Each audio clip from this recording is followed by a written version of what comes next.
শ্রী শ্রী মায়ের ভক্তদের কোনোদিন ভয় স্পর্শ করে না, শুধু চাই আন্তরিক বিশ্বাস। আমি আর একবার সেন্টেন্সটা বলছি, চোখ বন্ধ করে শুনুন। শ্রী শ্রী মায়ের ভক্তদের কোনোদিন ভয় স্পর্শ করে না, শুধু চাই আন্তরিক বিশ্বাস। এটা কে বলছেন? স্বামী প্রেমানন্দ। হ্যাঁ, ভয় একটা সব থেকে বড় শত্রু আমাদের জীবনে।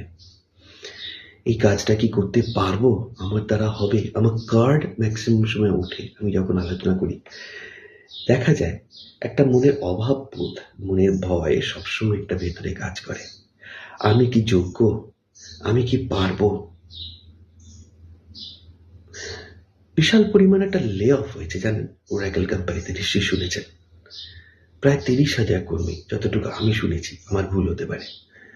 আমি অতটা জ্ঞান যার নেই যে কেন হয়েছে, কিভাবে হয়েছে, কিন্তু দিশেহারা হয়ে যাচ্ছে মানুষ।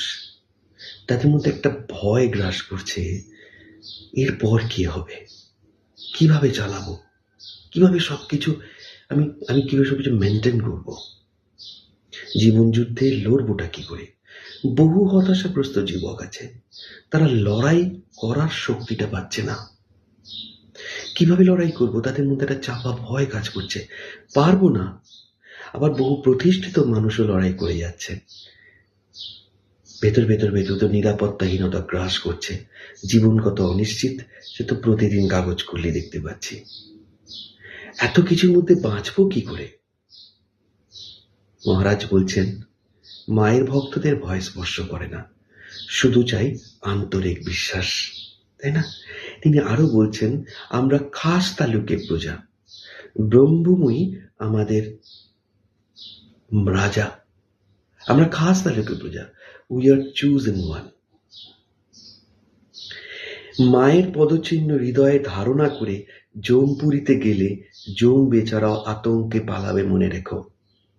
কি অসাধারণ কথাগুলো, তাই না? মনের একটা ভাইবকে সেট করে নেওয়া, যে যা কিছু ঘটুক, যেভাবে ঘটুক, যত তীব্রই এর আঘাত হোক, আমার একজন মা আছেন, ভয় আমাকে স্পর্শ করবে না। রাস্তা ঠিক বেরোবি, সমাধান ঠিক আসবেই। মা আমার সর্বসমস্যার সমাধান, মা নিজে দাঁড়িয়ে আছেন আমার জীবনে। তাই যখনই আমরা বলবো না যে কেন হচ্ছে না, মাকে জিজ্ঞাসা করব, রাস্তা বেরিয়ে যাবে। কারণ মায়ের পাদপদ্ম হৃদয়ে ধারণ করলে জম বেচারাও